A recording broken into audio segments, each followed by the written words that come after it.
most famous robots since the Daleks. All the main characters from the Star Wars film are back in the sequel, The Empire Strikes Back, and we're delighted to welcome them to the studio. Well, I don't think that R2-D2 needs any kind of introduction. Whoa, Goldie, careful there. I'm supposed to hit the dog. No, R2-D2, that's very nasty of you. Hang on, just stop. Goldie? But in this new film, he really does have some hair-raising adventures, including nearly being eaten by a monster lurking in a swamp. Well, now, in Star Wars, he was described, just because he keeps on breaking down, as a malfunctioning little twerp. Ouch! Sorry, R2-D2, but it was your very good friend who made that rude remark, C-3PO. Hello, welcome. What a splendid robot. I don't think I've ever met someone so handsome. How do you do? Welcome to the programme.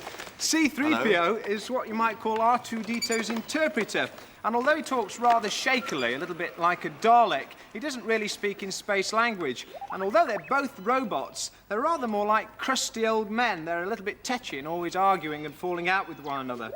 C-3PO gets attacked in The Empire Strikes Back, but luckily for him, another of the goodies is at hand. Hairy old Chewbacca, and he comes to the rescue. And it's just as well that he is a goodie, because Chewie is enormous. He certainly is. I'm pretty tall, but he absolutely towers over me. And in fact, there are only 3 people this height. That's 7 feet, 2 inches, or 2 metres, 36 centimetres in the whole of Britain. Is it cold up there? Well, I'm very pleased that Chewie is here to protect us, because there is a sinister baddie lurking around by the name of Darth Vader, who is known in real life, of course, as David Prowse, who between 1962 and 64 was the British British heavyweight weightlifting champion of undefeated of Britain.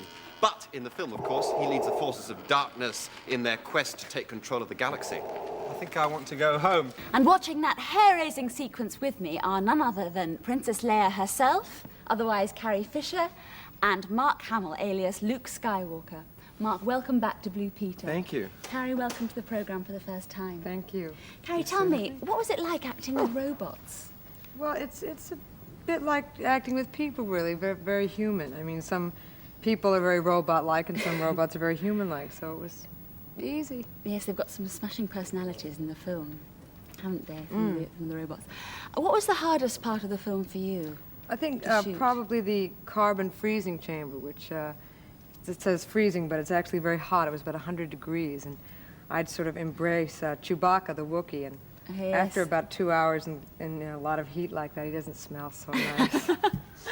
Mark, I know filming takes a very long time, and a lot of the early part of The Empire Strikes Back is out in the snow. It takes place in That's right. We filmed it in Finse, which is in Norway. Yes. It's between Oslo and Bergen, and we all sort of wished that we had Chewbacca's costume. I bet you did. I bet you did. What did you do to keep warm? What were the kind of things that provided for you? The camera would freeze up. The film wouldn't go through the camera properly. It was just bitterly cold, and it's the kind of cold where it almost feels hot. Your face feels almost burning. Yeah, it stings, and you have to be very careful to cover up and take it off just for the shot, and then get right back into the warm. Get back on. And how long did the filming of the whole film take? For the actors, the longest that anyone worked was 8 months, but the special effects people start working before we start, and they finish after we finish. Because there's some tremendous effects in the film. Yes, and they take a long time to shoot those things. Yes. Will you be making any more of the Star Wars films together? One more. We do one more, right. One more. The name of it is The Revenge of the Jedi. Revenge of the Jedi. And Paul's looking forward to it, I know. And I am too, because we finish off the trilogy, then we go back 20 years, and we do the story of young Darth Vader and the young Alec Guinness character. And in the 3rd film, which precedes Star Wars, you see. Like a prequel. That's right. Luke is about 5 or 6 years old, so I don't know, maybe one of your Blue Peter viewers will be up for the role. I have lots of people wanting to audition now, right. I'm sure. That's wonderful. Well, Mark, when you appeared on Blue Peter in 1977, that was your first appearance on with the St. Bernards, yeah, that's the right. little dogs. With the dogs, yes. In Britain. And thank you very much for coming back and talking to us today. And thank you too, Thank Carrie. you. Actually, before you two go off, if we may, we'd like to give you a very small present. These are 2 copies of the very first edition of our Blue Peter Book of Gorgeous Scrub.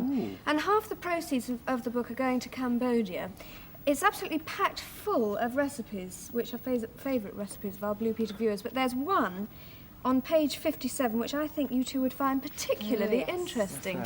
It's called Star Wars Stew, and it was sent in to us by 8-year-old Elspeth Bruford of Edinburgh, and she says that she and her family called it this because it was invented when they wanted a hot meal waiting for them when they came back from seeing your film Star Wars.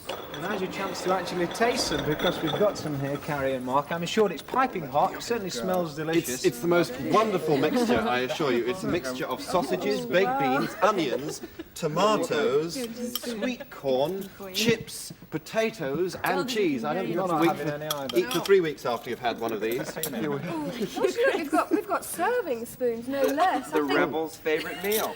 Carrie, you're the first to brave it. What's it like? Well, see, they don't usually feed us in space.